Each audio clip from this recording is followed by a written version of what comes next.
عملی طور پر وہاں حکومت جو ہے یا کنٹرول جو ہے ساری جنگ کا وہ پیٹ ہیکسٹر جیسے انتہا پسندوں کا ہے، جنہوں نے اپنے جسم پر کافر لکھوایا ہوا ہے اور جو بالکل کسی صورت پہ مسلمانوں کو برداشت نہیں کرتے اور وہ اسرائیل کی حامی ہے. ایسی صورتحال میں یہ اسٹریٹجیکلی غلطیاں ہوتی ہیں، لیکن نہ بھی ایسا ہو.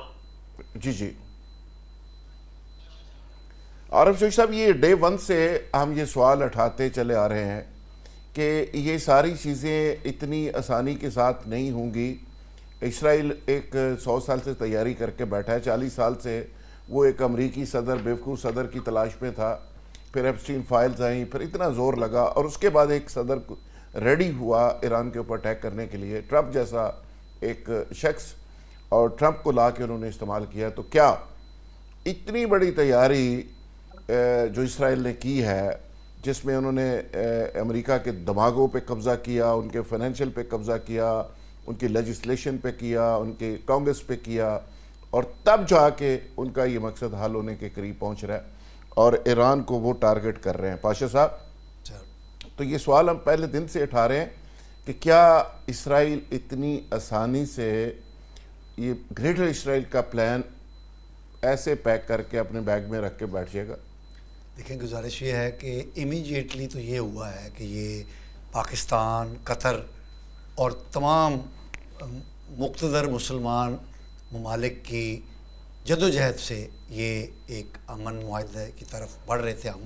یہ جو MOU ہوا، اس میں سپوائلر جو ہیں وہ امریکہ کے اندر بھی ہیں اور ایران کے اندر بھی ہیں.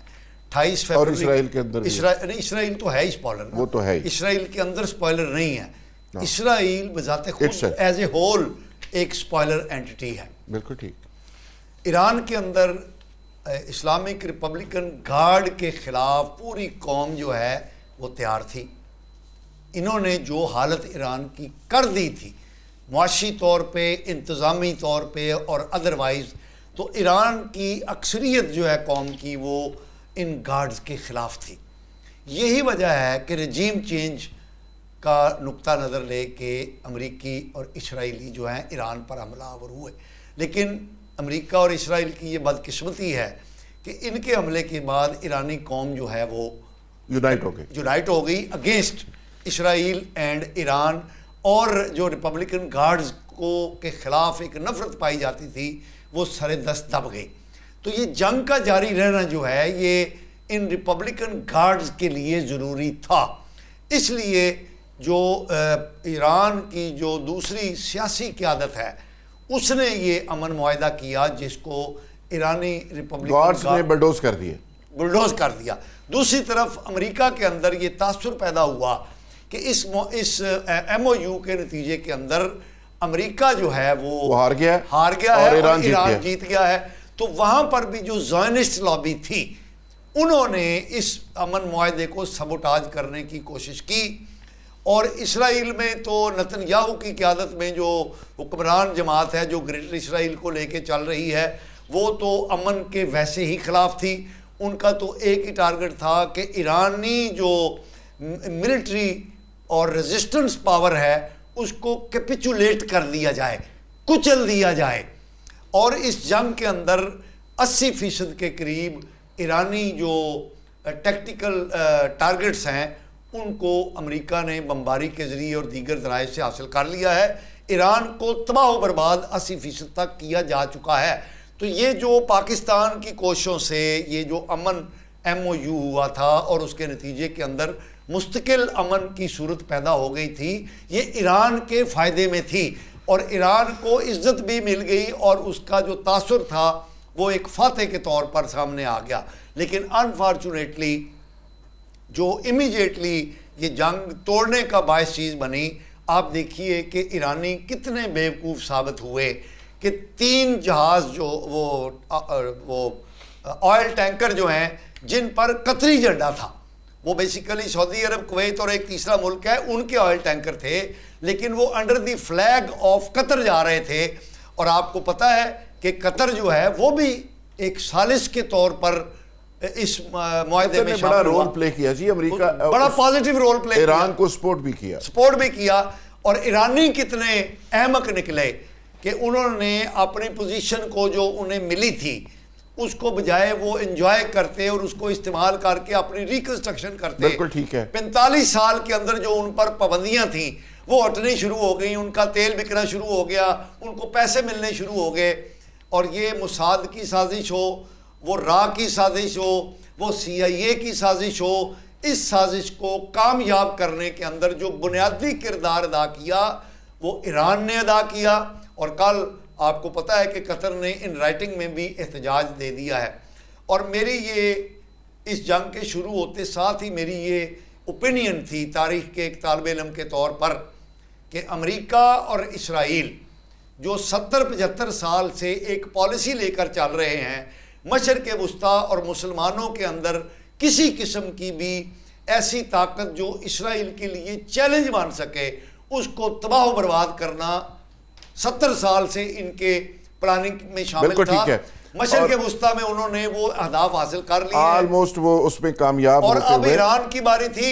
اور میرا یہ نقطہ نظر ہے کہ ایران کو مکمل طور پر تباہ کیے بغیر یہ جنگ نہیں رکے گی. ایران نے ان کو یہ ایک بار پھر موقع دے دیا ہے کہ دنیا کو وہ بتا سکیں, عالم عرب کو بتا سکیں کہ ایران جو ہے یہ امن کا خواہاں نہیں. نصرت واحد, نصرت صاحبہ, یہ جس طرح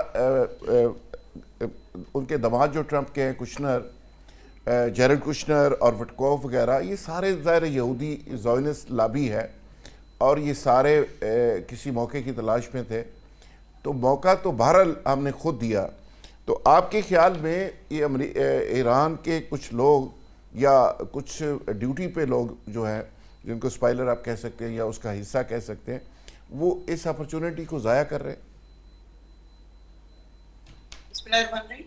بہت شکریہ آپ نے پروگرام میں مجھے انوائٹ کرنے کا. دیکھیں, امپورٹنٹ چیز یہ تھی کہ اس وقت اس طرح میرے خیال میں پینل کافی لوگوں نے اس بات کا ذکر کیا کہ اس وقت تھوڑا سا صبر سے کام لینا چاہیے تھا ایران کو.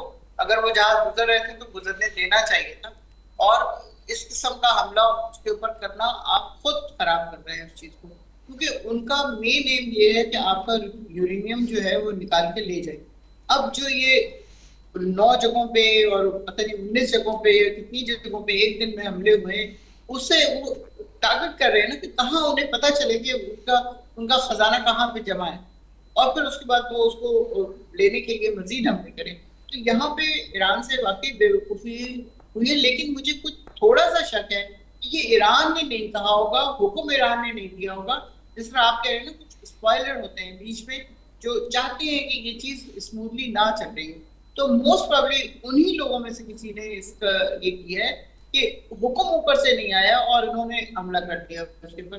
سب کو پتا تھا کہ جنازہ جا رہا ہے کروڑوں کا, 2-2.5 کروڑ لوگ ہیں اس جنازے میں. تو ایران کیوں اس طرح کرے گا, خود سے کیوں کرے گا؟ تو چاہے کرنا کہ سب سے پہلے تو وہ ان کو دفنا دیں, وہ اوکیزن ختم ہو, اور اس کے بعد جو کچھ بھی کرنا ہے وہ کرے. لیکن یہاں پہ جو امپورٹنٹ چیز ہے وہ یہ کہ یہ جان کے کسی نے کیا ہے تاکہ ایران کو دوبارہ سے جنگ میں جھونکا جائے. میرا ڈرائیور, اس کی بیوی ایرانی ہے, وہ لوگ ہر سال جاتے ہیں وہاں ایرانی. وہ اپنے تمام آپ یہ دیکھیں پابندیوں کے باوجود وہ ہمارے 2000 ان کے تو پتہ نہیں کتنے بلینز ہیں, وہ ہر شہری کو دے رہے ہوتے ہیں. یہ صرف پیسے لینے جاتے ہیں. تو آپ یہ دیکھیں کہ اتنی پابندیوں کے باوجود وہ اپنے عوام کا اتنا خیال رکھنے والے لوگ ہیں کہ ان کے اندر کوئی بے سکونی نہیں پائی جاتی. تمام لوگوں کے اندر بہت تسلی سے وہ اپنا وقت گزار رہے تھے, جو بھی جنگ سے پہلے کا وقت تھا.